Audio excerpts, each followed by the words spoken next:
Right, so today guys, in between our sets, we're going to discuss the perfect rep range for hypertrophy or muscle growth. What is it? Does it exist? And more importantly, are you doing it? So, traditionally, we have thought, or science has told us, that the ideal rep range for growth is 8 to 12. But in 2007, I think, Dr. Brad Schoenfeld, one of the best academics in the muscle science, exercise science, hypertrophy areas, debunked that myth and found that anywhere from 5 reps to 30 reps was equally as good for building muscle. The one factor that made the biggest difference in that 5 to 30 rep range was proximity to failure, which simply means how close are you training with good form to failure. Failure being the point where you cannot complete another rep.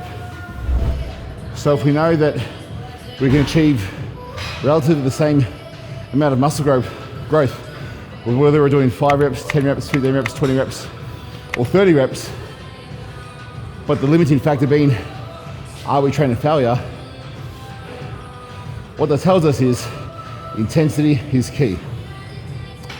However, over time in training, with experience, anecdotally in the field, we tend to develop an understanding with how our own bodies, individual bodies, connect better with exercises in certain rep ranges.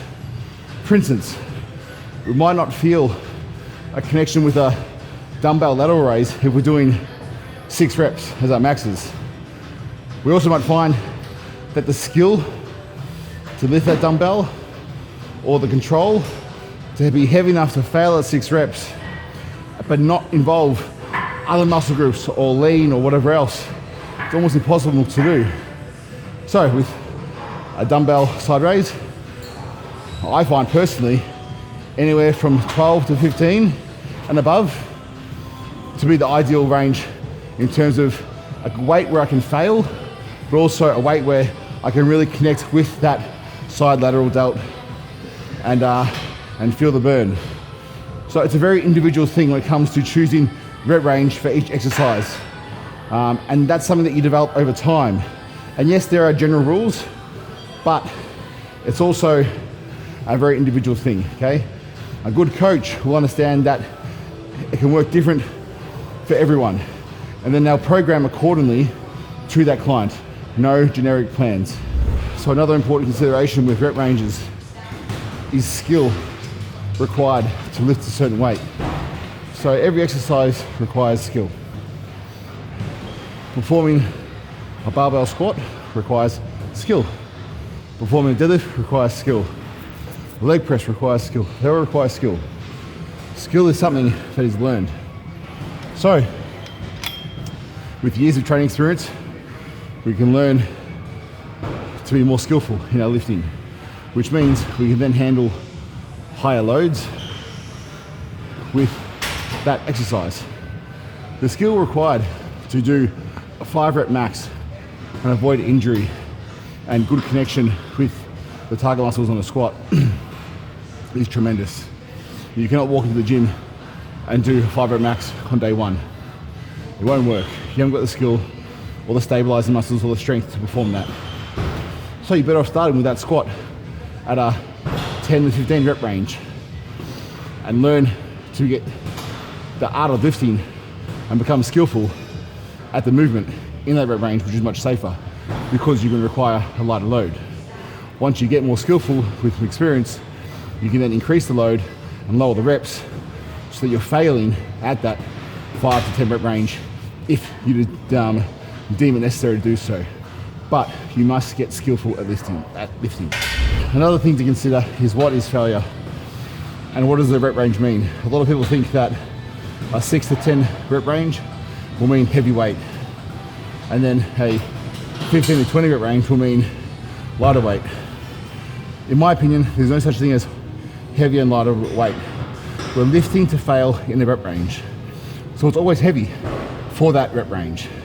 You can lift a certain amount of weight for 15 reps to fail. You can probably lift more weight to fail at 6 to 8 reps. If you find your cheating form to get failure at 6 to 8, you haven't become skillful enough to lift that weight in that rep range. So in my opinion, if you get stuck there at a certain weight for a certain number of reps and you can't increase because your form suffers, increase the rep range. Once you are able to do that, get better at the skill, try and lower the rep range and increase the weight. But there's no such thing as heavier and lighter weight. It's whatever weight you can lift for that rep range. One thing you got to consider as well is tempo. So if we're lifting with a 4-second tempo and we're doing 30 reps, that'll turn your set into